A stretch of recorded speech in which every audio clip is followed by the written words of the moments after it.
Hi, good morning to everybody.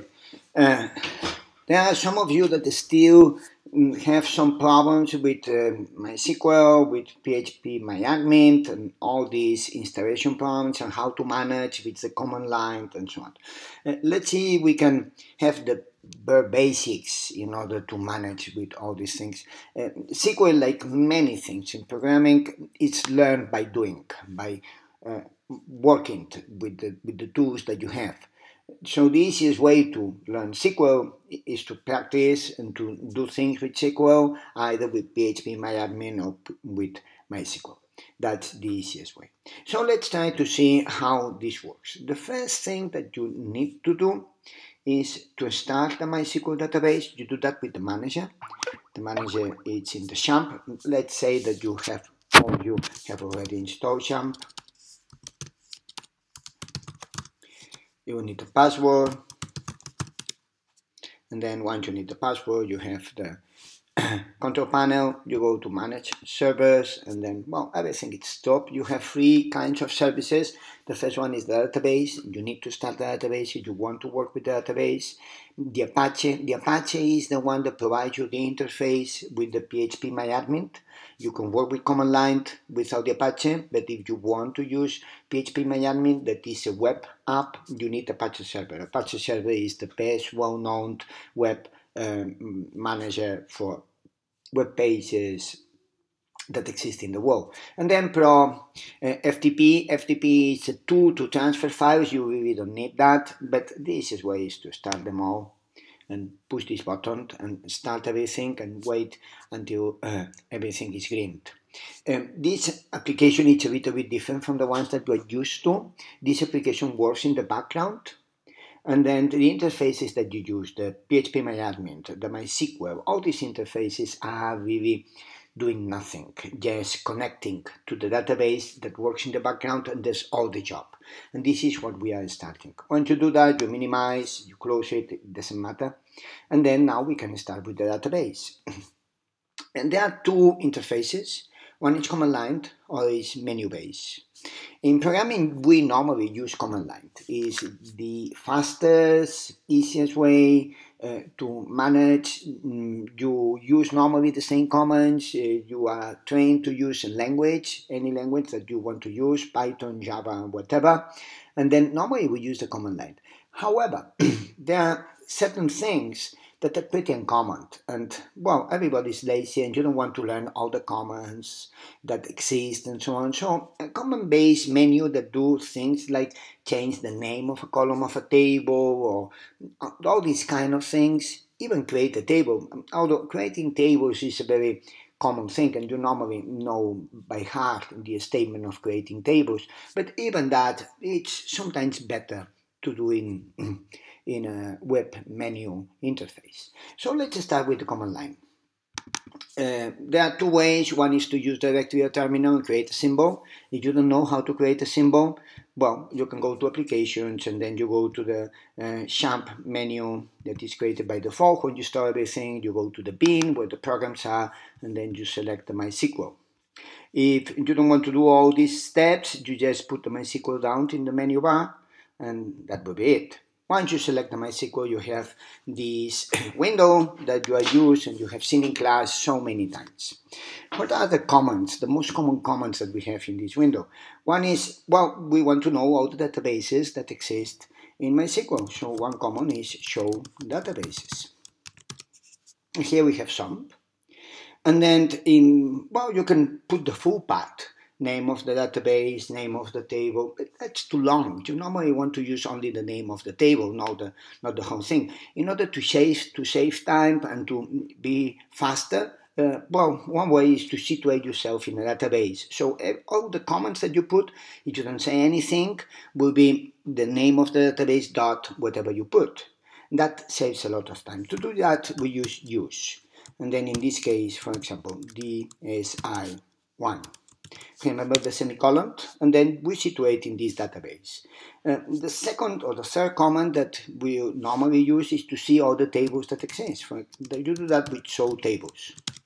And here there are all the tables that we have been using in class for doing all these SQL comments, SQL examples, and so on. Now I want is to see the description of the table, all the columns that the table has in order to manage and to do selects. Do that with desk. Let's say we want to describe clientes. It's our client database. It's very small. And we see that we have a client ID that is an integer, maximum size 11 characters, and nombre cliente that is a variable character, maximum size 20, provincia ID that is the province, again an integer, no decimal point, maximum size 11. That's what we have. We can also say provincias.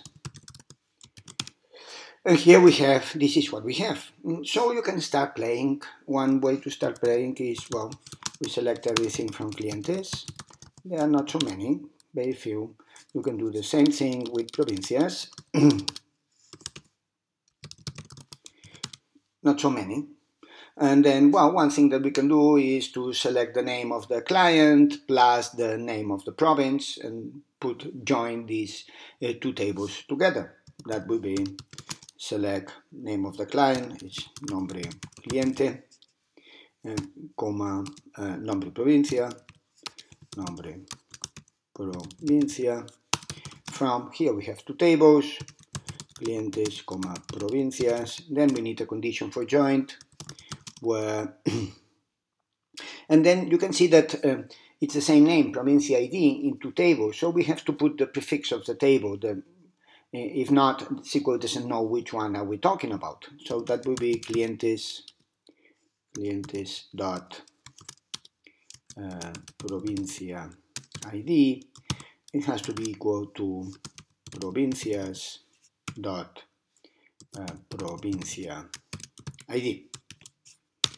And here we have the name of the client, the name of the provincia, and so on. We can do a little bit of cosmetics here. And instead of put nombre cliente, we can say cliente or client.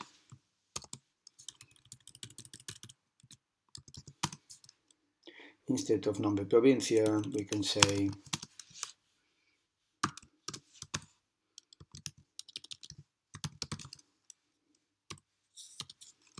well, it doesn't matter which type of, as long as you use the same.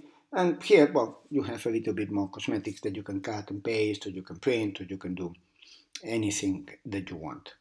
Well, these are the bare basics, and from that you can do many things. Let's go to the other interface. I hope that this is clear. Just go and play. I mean, if you don't play, you don't face with how to solve a problem, it will be complicated and difficult to learn SQL. Programming language, and SQL, it's a programming language. It's declarative, but it's a programming language. The only way to learn them is to program. You cannot learn programming without programming. It's just impossible. They are a tool for two things. And this is a tool for creating queries. So you have to create queries in order to learn them. Well, if you want to exit, it's exit or Control D or whatever.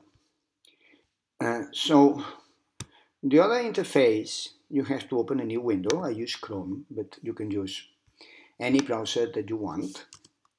And it's PHP myadmin, and it's in localhost, and the address is always localhost PHP myadmin. Localhost PHP myadmin, localhost means the computer that you are in. That's the computer.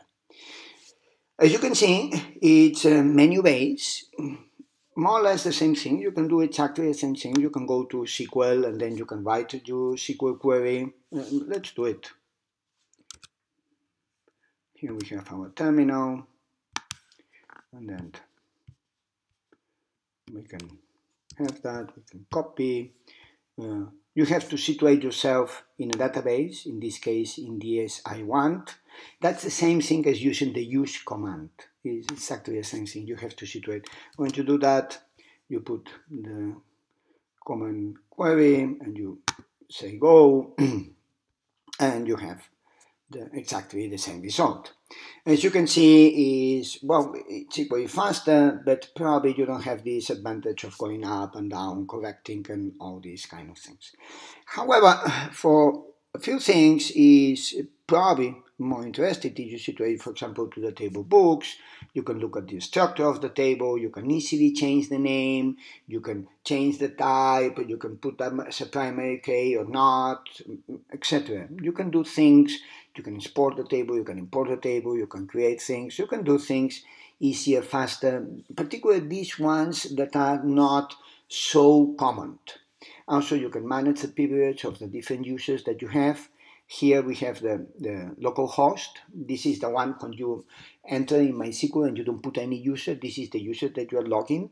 And we have all privilege with all grants and so on.